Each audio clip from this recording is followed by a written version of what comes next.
નમસ્કાર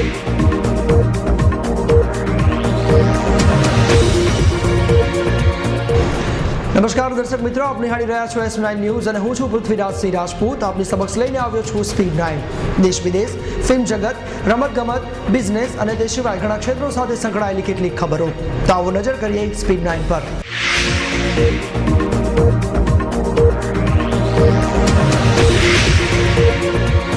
બૂમ બૂમ બ્રિટન યોકોવિચને હરાવીને એન્ડી મરે વિમ્બલ્ડન ચેમ્પિયન બન્યો. 1936માં ફ્રેડ મેરી નામનો બ્રિટિશ વિમ્બલ્ડન જીત્યો હતો. સોનાની આયાતમાં 24% ઘટાડો થવાની વકી. આયાત નિયંત્રણો, સિક્કાઓ અને લગડીઓના વેચાણ ઉપર પ્રતિબંધની અસર.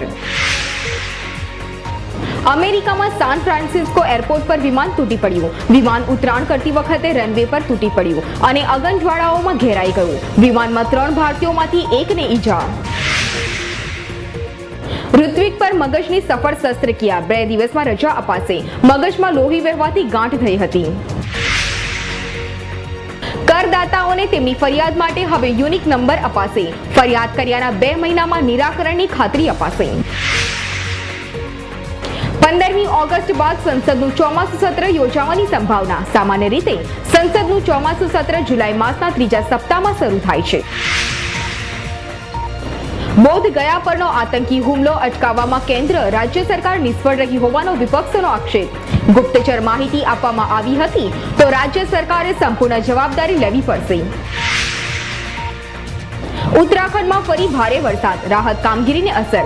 અંતિમ વિધિની કામગીરી પણ સ્થગિત. ખરાબ હવામાનમાં ઉડી શકે તેવા હેલિકોપ્ટરો મેળવવાનો પ્રયાસ. બિહારના મહાબોધિ મંદિરમાં સિરિયલ બ્લાસ્ટના પગલે ગુજરાતમાં એલર્ટ. અંબાજી, દ્વારકા, અક્ષરધામમાં સુરક્ષા વધારાઈ. અબુધાબી એરપોર્ટ પરથી દાણચોરીના $65,000 હીરા સાથે ખેપિયો ઝડપાયો. 129 હીરાની નાની પોટલીઓ સાથે કસ્ટમ વિભાગે ઝડપી પાડ્યો.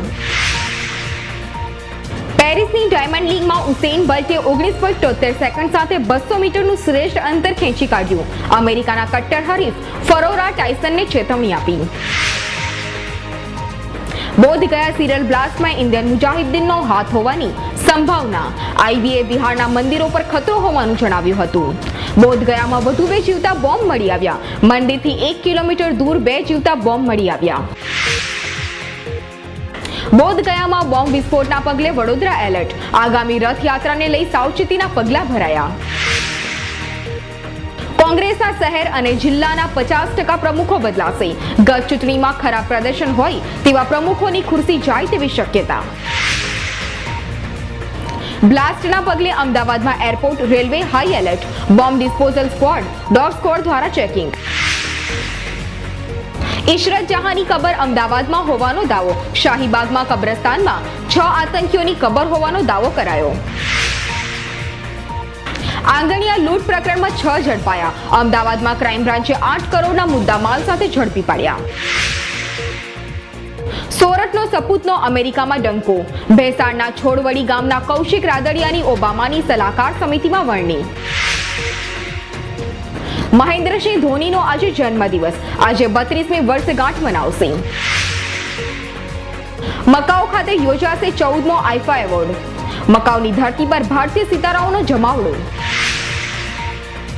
મુખ્યમંત્રી મોદીએ મહાબોધિ મંદિરમાં થયેલા હુમલાની નિંદા કરી. હુમલાને કાયરતાપૂર્ણ ગણાવ્યો. ટ્વિટર પર હુમલા માટે દુઃખ વ્યક્ત કર્યું. 26 જુલાઈએ રિલીઝ થશે એક સાથે 8 ફિલ્મો. ઇતિહાસમાં એક નવો રેકોર્ડ બનશે. 8 પૈકીની 6 ફિલ્મો હિન્દી. જંજીર ફિલ્મનું પહેલું પોસ્ટર જાહેર થયું. 6 સપ્ટેમ્બરે ફિલ્મ જોવા મળશે થિયેટરમાં. ચંદ્રમુખી ચૌટાલાનું એફઆઈઆરમાં કમબેક.